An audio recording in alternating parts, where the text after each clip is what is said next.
Daniel Hayes hadn't planned to walk this far. By the time he reached the trees, his legs were no longer steady, and the last piece of food he had was already gone. He stopped, not because he wanted to, but because his body simply didn't go any further. Up ahead, through the quiet, he saw something that didn't belong there. A cabin, old, still, hidden deep enough that no road could ever reach it. Daniel stood there for a long moment, just looking at it. Because when you've been moving with nowhere to go, a place like that doesn't feel like luck. It feels like a question. He stepped closer. The wood creaked under his boots as he reached the porch. And then he noticed it, right by the bottom step, a small deer, standing, but barely. Its head lowered, its legs trembling, like it had already used the last of its strength just to stay up. Daniel didn't move. He just watched it. And in that quiet moment, he understood something he couldn't explain yet. This place had been waiting. What Daniel didn't know yet was that neither of them could leave that place the same way they came. Daniel didn't step inside right away. Instead, he crouched down, slowly. Not because he trusted the place, but because the deer didn't have the strength to move. Up close, it was worse than he thought. Its legs trembled under its own weight. Its breath came in short, uneven pulls, like it had been holding on longer than it should have. Daniel reached out a hand, then stopped, because something in him remembered. You don't rush a wild thing, especially one that's already decided the world isn't safe. So he waited, just long enough for the deer to look at him, and that's when he saw it. Not fear, not panic, just exhaustion. The kind that doesn't come from one bad day, the kind that builds slowly until there's nothing left to give. Daniel swallowed. He knew that feeling, better than he wanted to. A cold wind moved through the trees behind him, and for a moment, his balance shifted, just slightly, but enough. His hand pressed against the porch to steady himself. That's when it hit him, not loudly, not dramatically, just clear. If he didn't find water soon, his body wasn't going to keep up with him much longer. He looked at the deer again, then at the cabin door, then back at the deer. One of them might make it through the night. Both of them? He wasn't sure. And the next choice he made would decide who that would be. Daniel stood there a moment longer. Then he made the choice. He reached for the door and pushed it open just enough to look inside. The air that came out was still, dry, old, but not ruined. He stepped in carefully. Every sound felt louder than it should have. The floor under his boots, the quiet shift of wood, even his own breathing. Inside, the cabin was simple. A small iron stove, a wooden table, a narrow bed against the wall. Nothing new, nothing polished, but everything still standing. Daniel ran his hand along the wall, solid, built by someone who knew what they were doing, someone who didn't build it for comfort, but to last. He looked toward the corner, a stack of old firewood, dry enough, usable. That alone changed everything. He turned back toward the door. The deer was still there, standing where he left it, as if it had decided this was as far as it could go. Daniel exhaled slowly, then stepped outside again. He didn't rush, didn't reach suddenly. He just moved closer, one step at a time. The deer watched him, but didn't move. Carefully, he lowered the bundle of wood from his back and set it down. Then, slowly, he slid one arm beneath the deer's chest. Light, too light. For a moment he thought it might collapse, but it didn't. It leaned into him, just enough. Daniel carried it inside. The door closed behind them with a dull, quiet sound. It took him longer than it should have to start the fire. His hands weren't steady, not from fear, just from being worn down. But eventually, a small flame caught, then another, until the room began to warm. The deer lay close to the stove, still, watching. Daniel sat on the floor nearby, not speaking, not moving much, just listening to the sound of the fire. And for the first time in a long while, the silence didn't feel empty. That night, neither of them slept much, but by morning, something had already begun to change. Morning came quietly, not warm, not easy, just a little less cold than the night before. Daniel was already awake. He hadn't really slept, just rested his eyes between moments of listening, to the fire, to the wind, to the slow, uneven breathing beside him. The deer was still there, curled close to the stove, alive, but only just. Daniel pushed himself up slowly. His body protested the movement, not sharply, just enough to remind him. He didn't have much to spare. He stepped outside. The air hit harder in the morning, cleaner, but colder. And that's when he realized something simple. There was no water, not inside, not stored, nothing. He looked around. No stream in sight, no bucket, no sign anyone had planned to stay here long. Daniel exhaled, then scanned the ground. Frost, thin ice, clinging to patches of earth and stone. Not much, but enough.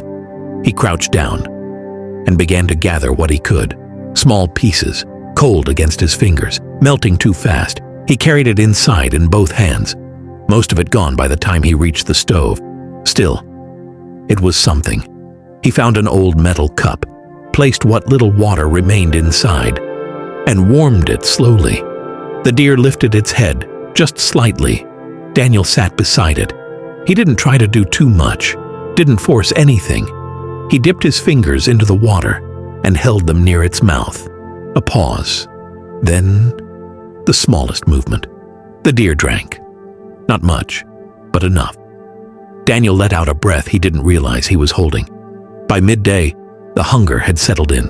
Not sharp anymore, just heavy, slow. The kind that makes every step feel like it costs something. Daniel moved through the edge of the trees, careful, watching, looking for anything that might still grow this late in the season. Dry grass, a few stubborn leaves, anything the deer could take, anything he could use. He found a patch, half hidden under fallen branches. Not much, but untouched. He gathered it carefully, holding it close as he walked back, step by step, slower than before. The deer ate from his hand, weak, but willing. That was enough, for now. Daniel leaned back against the wall, closed his eyes for a moment, just one. But when he opened them again, the room shifted slightly. Not the cabin. Him. His strength was dropping faster than he expected. And this time, there was no truck, no road, no easy way back. By the end of that day, Daniel understood something clearly. If he didn't find a better way to survive here, neither of them would last long. By the third day, something small began to change. Not outside, not in the mountains, but inside the cabin, and inside him. Daniel had learned the rhythm. Wake up slow, move carefully, save energy where you can, use only what matters. He didn't go far anymore, just enough to gather what the land was willing to give. Dry grass, thin branches, anything that could burn or feed. It wasn't much, but it was enough to keep trying. That afternoon, Daniel noticed something along the wall near the stove, a gap, small, but enough for cold air to slip through. He ran his fingers along the wood, old work, strong, but worn, without thinking much about it. He began to fix it, packing bits of fiber, pressing them into place, the way he had done for most of his life. It didn't take long, but when he stepped back, the difference was clear. Less wind, more warmth. Daniel stood there for a moment, looking at it, not proud, not excited, just steady, like something inside him had quietly started working again. The deer changed too, not all at once, just little by little.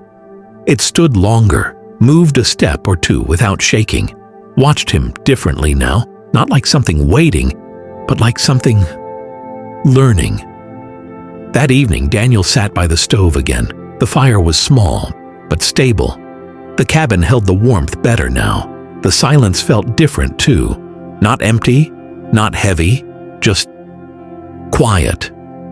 The deer stepped closer, slowly, then stopped, right beside him. For a moment it rested its head lightly against his arm. Daniel didn't move, didn't speak. He just stayed there. Because some things you don't interrupt. For the first time, it felt like they might make it. But the mountain wasn't finished testing them yet. By the third day, something small began to change.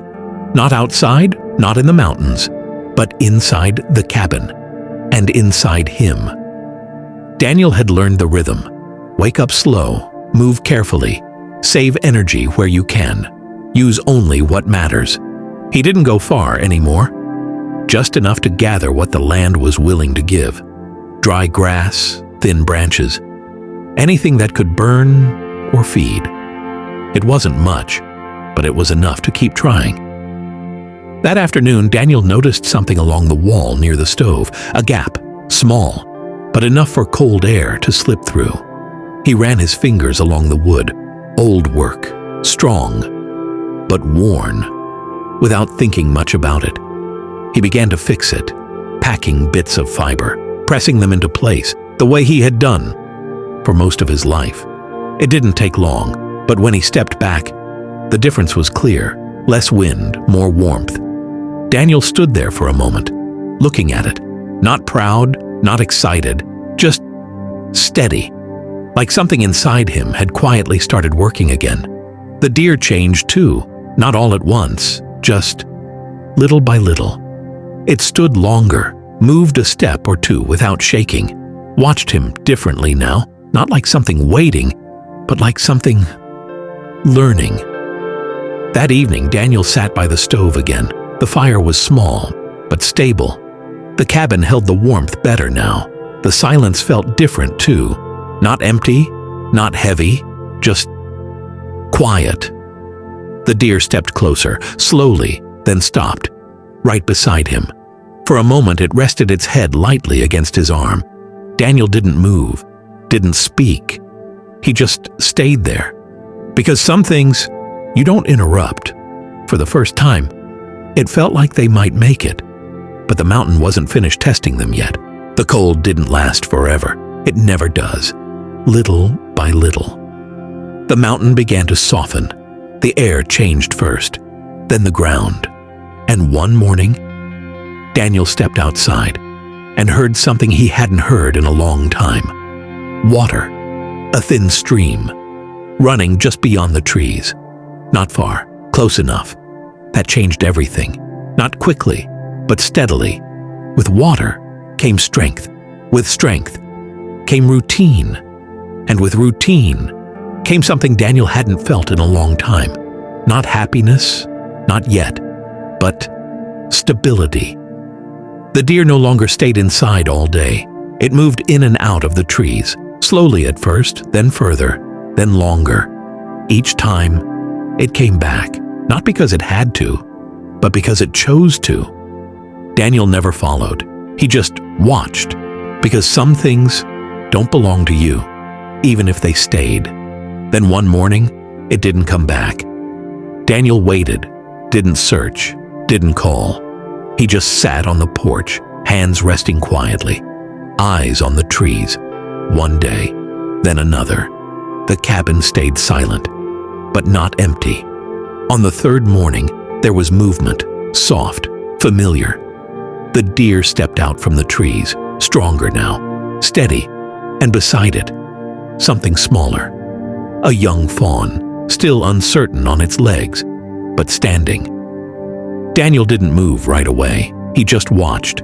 Then slowly, he nodded, almost to himself, because in that moment, he understood something simple.